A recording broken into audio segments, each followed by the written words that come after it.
நான் already அகாஷிக் records வந்து படிச்சிருக்கேன்.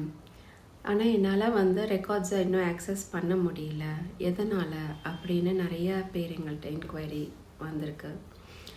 ஸோ இதுக்கு நான் சொல்கிற ஆன்சர் என்ன அப்படின்னா, யாருனாலனாலும் அகாஷிக் ரெக்கார்ட்ஸ் வந்து ஆக்சஸ் பண்ண முடியுங்க. அதுக்கு தேவை வந்து ரெண்டு விஷயம்தான். ஒன்று பேஷன்ஸ், இன்னொன்று கன்சிஸ்டன்ட் ப்ராக்டிஸ். ஏன்னா நம்ம வந்து ஈஸியாக கிவ் அப் பண்ணிடுவோம். நான் ஒரு டைம் பண்ணேன், 2 டைம் பண்ணேன் அப்படின்னா அவ்வளோதான். அதுக்கப்புறம் நான் வந்து பண்ணலை அப்படின்ட்டுருவாங்க. அந்த மாதிரி கிவ் அப் பண்ணக்கூடாது. நமக்கு வந்து ஆகாஷிக் ரெக்கார்ட்ஸை பொறுத்த வரைக்கும் நம்ம எவ்வளோத்துக்கு எவ்வளோ ப்ராக்டிஸ் பண்ணுறோமோ அவ்வளோதுக்கு அவ்வளோ நமக்கு வந்து சோல் ஹீலிங் நடக்கும்.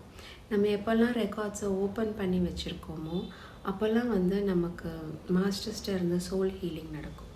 ஸோ அதை நம்ம கன்சிஸ்டண்ட்டாக பண்ண நம்மக்கிட்ட நிறைய தேவையில்லாத எனர்ஜிஸ் எல்லாம் ரிலீஸ் ஆக நமக்கு ஆட்டோமேட்டிக்காக நம்ம ரெக்கார்ட்ஸை வந்து ஃபஸ்ட்டு ஃப்ளாஷஸாக பார்க்கலாம்.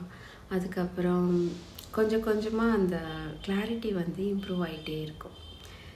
ஸோ உங்களுக்கு வந்து அகாஷிக் ரெக்கார்ட்ஸ் பற்றி என்னன்னு தெரிஞ்சுக்கணும், அதை பற்றி படிக்கணும், ரொம்ப க்யூரியஸாக இருக்குது அப்படின்னா எங்களோட மாஸ்டர் கிளாஸ் ஜூலை 25 வருது.